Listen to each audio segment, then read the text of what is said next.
Hey, fellow marketers, Professor Walters here, and today we're here in Paris. Today we're going to talk about are some of the common mistakes that companies make when they're working with ad auctions. Because remember, when you're going to putting ads online, you're not just going to be going straight to people and say, hey, I want space. I mean, you can do that, but most of the time you're going to be using an ad auction like Google AdWords and things like that. So you have to make sure you're winning.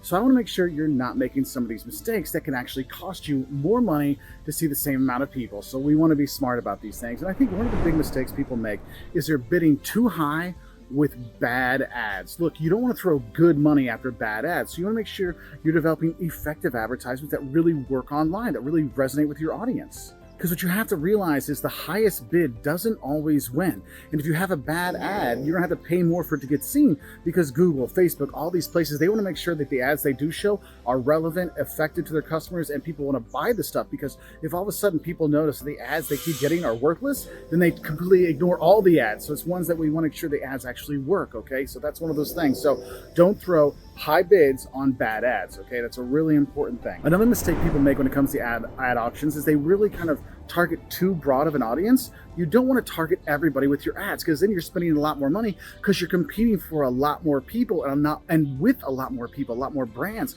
So it's better to have more of a niche audience you're going for. So I'm here in Paris. I don't want to compete with, everybody going to France or everybody traveling. I want to compete with people that are going to France, that are going to Paris, who are going to be visiting the Love Wall here in Montmartre. Like, that's the audience I want to go for. And so you can target that down. So it's a much more effective ad spend, because if I target people, that are going to France in general, well, some of them won't even go to Paris. Why am I advertising to them? That's not a good idea. So you don't want to have that broad. You want to have much more focused niche advertising going for that group.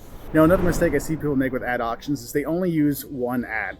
Look, people get bored seeing the same ad again and again and again. What you want to do is have a multitude of ads that are playing. So people are like, oh wait, I've seen this ad before. Oh no, this is a new ad. And it gets people more interested, because it's the same thing again and again and again. It gets repetitive and people tune it out, because what you'll end up getting is poor engagement. Because like, I've already seen this, ignore this ad, don't show this ad again. I've seen it too many times. Think about it. If you go on Instagram, they'll ask you, why don't you want to see this anymore? Because I've seen it too much. Okay, that's one of those things. It's like, oh, you won't see this ad anymore. Facebook does the same thing, and you don't want that to happen. So spice it up and give them a few ads to kind of choose from, and that'll show up, because then it does make it a little more spicy, a little more exciting for people. I know we're talking about ads. It's not really spicy and exciting, but having the same ad again and again, it's like having the same meal every single time. Even if it's your favorite meal ever, you get bored of it. So you want to have some variations of it. That's why you have so many different pastas. Now, another mistake people make in their ads, and with the ad auctions, but the ads in the ad auctions as well, is just not having a clear call to action. Look, you want people to do something with your ad, and if you're not telling what to do, they're not sure. Like, why was this ad out here? Why did I see this?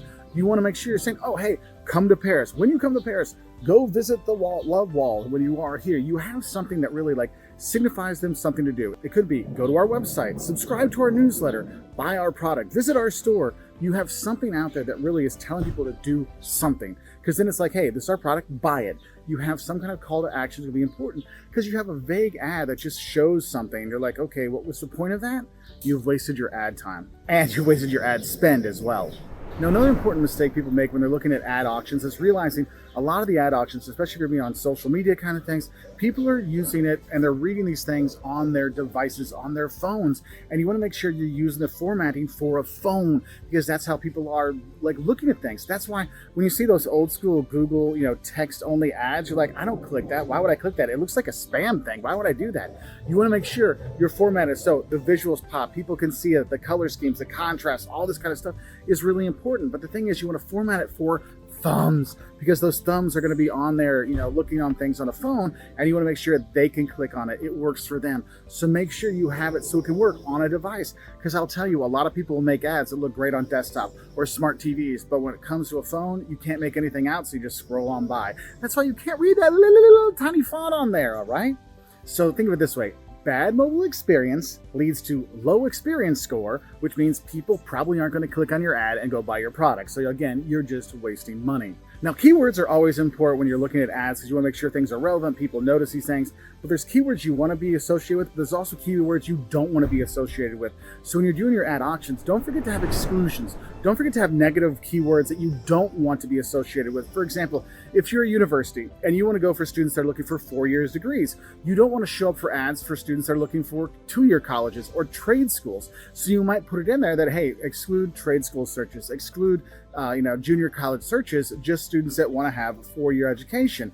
That's a very different audience. And so therefore you have a much more focused, ad spend, and ad focus is going to be much more effective than if you're going for everybody that's a student. Because if you go for all students, they go from kindergartners to PhD students, right? So some of them work, some of them won't. And the thing is, there's lots of other mistakes people make. We actually have a best practices for using ad auctions, like A/B testing, make sure you get the right kind of ad that's on there, or make sure you have automatic bidding that's really working right for you, or maybe optimizing the landing page that people are going to, so when they actually click on the ad, it's a perfect spot for them. And there's other things you can do, which kind of relates to our video on best practices for ad auctions, but some things you want to be, forgetting about, make sure that landing page you're sending people to, make sure it's optimized for them.